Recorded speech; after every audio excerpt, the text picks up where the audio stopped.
with this group of men and women that were developing these oceanography from space programs.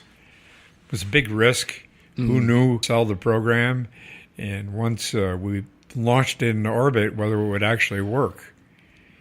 But, to make a long story short, it was wildly successful. Right, yes.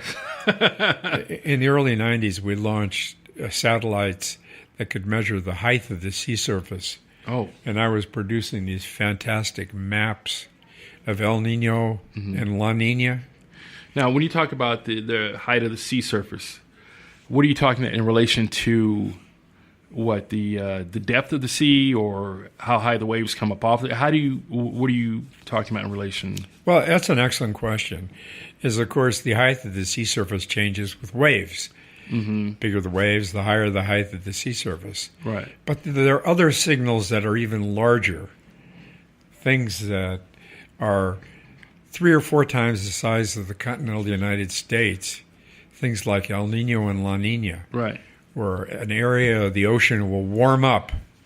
And when you warm up the surface layers of the ocean, they expand. And so they literally sit higher. Right. All right. During an El Nino. Now, what causes these phenomenon? What causes La Nina and El Nino? Well, it's a great dance between the atmosphere and the ocean. As the trade winds blow across the Pacific from the Americas towards Asia, they pile up water off Asia. It's about 50 centimeters, about a half a meter. It's about 18, 20 inches higher in the west than in the east. But when those trade winds die off every 5 to 7 years, you get a tremendous redistribution of heat. And all that warm water in the western Pacific moves back towards the Americas, causes a tremendous redistribution of heat. The eastern Pacific really warms up. And that interacting with the atmosphere changes all the jet stream patterns, not only in the northern hemisphere, but in the southern hemisphere as well. And so large areas that are normally wet go dry. And dry areas like Southern California can get unusually wet. Right. If you remember the great El Nino of 97, 98. Yes, I do. And so I became the El Nino man because we were providing these images on a weekly basis of the evolution, the rise and the fall of the El Nino. And on the basis of that, we were making forecasts, climate forecasts, about which areas in the globe, and has big impacts over Asia, Africa, North America, South America. And so, hundreds of millions of people are impacted, and there are billions of dollars impacted in world economies. And so it became a big deal. Yes. It became a big deal, and of course I was located here in L.A., and L.A. after New York is the second largest, communications center, if not certainly in the United States, but in the world. This is the media place. And so I fell in love with our images, and it became a way where we could communicate with the general public about what was happening in the environment and how it was impacting economies all over the planet. Right. Well, yeah, it's estimated you've given over, 10,000 interviews to different... Yeah, it sounds like a lot, doesn't it? Yeah. It does sound like a lot. But in fact, I'd say almost that many, certainly. And a lot of that was just serendipity. Okay. Now, you remember you're a little young, but a big thing happened in the early 80s. And that was the advent of the desktop computer. Right. All right. And so, back in the 60s and the 70s, it was Iron Men on wooden ships and scientists with yellow pads and pencils.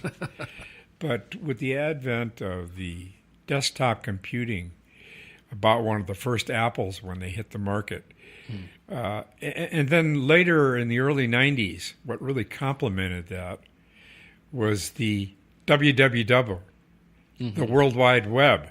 Right. And so it was a different world in terms of communications.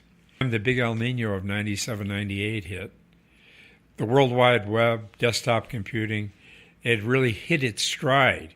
Actually, it's still growing. Who knows where the limits are? But it went from local to global. So people worldwide could see what you were doing and communicate with you, and they wanted to know what was going on, and you should talk to them. Yeah, it's that these great iconic images of the El Nino that we generated at JPL. 2 billion people on the planet viewed those images. That's 1/3 of the population. Yeah. So other things happened in parallel with the new technology, desktop computing, the World Wide Web, right? The maturing of communications and media. You went from 3 or 4 main TV stations now to multi-cable networks, right. Literally hundreds of stations, and you know, we benefited from that, right? And the other thing is that JPL is only about 45 minutes from all the major media, all right? Right. And so, you know, I'm not calling the media lazy here or anything like that. But let's get right down to it. I was the closest guy. Right. You just happened to be in the neighborhood. So yeah, plus I was pretty, man. Right. You know, me and Muhammad Ali, you know? Right. I can see that, man. I can see that. Oh, wow. So you must have been pretty busy. I mean, 10,000, that's like several interviews a day, every day, almost for years. It got crazy during, you know, I did an interview during the 97, 98 El Nino. It was kind of funny. I would be, 24/7 news. One of these late night ABC stations. Right. Wanted me to come down to the station at 3 o'clock in the morning to do an interview. But I told them I couldn't because my roof was leaking. Right. And if you've ever had a leak in your ceiling, yes, in the ceiling's drywall, what happens is you get a big bubble. Right. Yeah, you get a big bubble in the drywall. And so on national TV, myself and the reporter were sitting there with a 50-gallon garbage can, and I stuck a screwdriver through the bubble, and the whole thing splashed right in the middle of my bedroom. Yeah? Oh my gosh! So I mean, that's how crazy it got. That's insane. But it was. It was. People forget 97, 98. You know, that was 24/7. That had a huge impact. That El Nino, right here in California as well as in South America and Africa and Asia. Right. Now, I know we've had this drought going on for years here in California, in the West. And, last year they were saying, oh, El Nino is going to come back, this, that, and the other. Didn't happen. Yeah, actually it did happen, but it just didn't happen here. All right? Okay. But in Northern California, they got drenched. Right. And the main storms went to the south of us, and so during that El Nino, Texas was underwater for 6 months. Right. So Texas essentially got our El Nino here in Southern California. We stayed dry. But the impacts were massive in Asia, in the Asian monsoon, and in Africa. They still really haven't recovered from that. Really hundreds of thousands of people were displaced. Entire economies almost collapsed. So it was a big deal. It was the Godzilla El Nino. Right. Well, but, I got dissed because it didn't arrive in L.A. Everywhere else but here. Right. Oh, my gosh. Well, that's interesting you say that. Why wasn't it reported? I mean, a lot of people don't realize that countries in Africa are still recovering from that kind of thing. And why do you think things like that don't get reported here in the media? Well, I think, some people try to cover it, but they think of El Nino as weather. Right. I think of climate. Climate has a global scale. For instance, global warming. Sea level, because of the excess CO2, sea levels have risen almost 9 inches in the last century. And that's a global phenomenon. But, the most popular thing on the evening news is the weather. Right. So the most popular person on the evening news is Dallas Raines. Right. Yeah. And all those men and women. With the funny names, Dallas Raines, Johnny Mountain, all these Right, people. right. But that's what people are tuning in for. They're not tuning in for the news. Right. And so they think of these great shifts in the climate or El Nino. They just take it personally. They think it's local. And off the weather person only gets 2 to 3 minutes, closer to 2 minutes, to do the forecast. And so it's really left up to me to explain the global impacts, right? And that's a question of really educating reporters. Now, are these reporters, because they're not, are they really meteorologists, or is that just a title that they get? Are these guys schooled in meteorology or science, or are they just news guys that tell the weather? No. For instance, Dallas has a degree in meteorology, and a lot of the newer, both women, have a pretty good training in meteorology. So they've gotten much, much better, and they're actually highly qualified. All right. They also have the personality, right?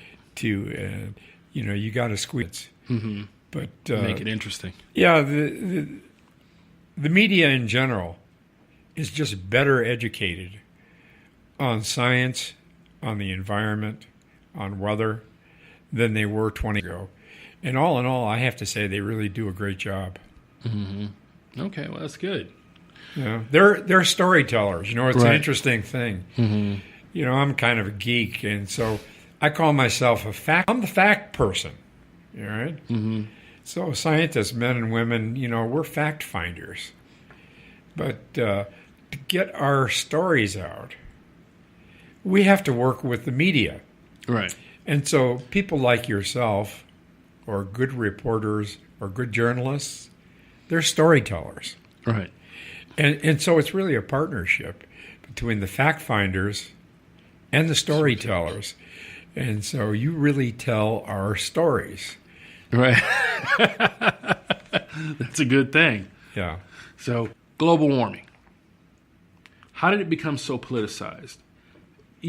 How is it politicians can public and say that global warming isn't real?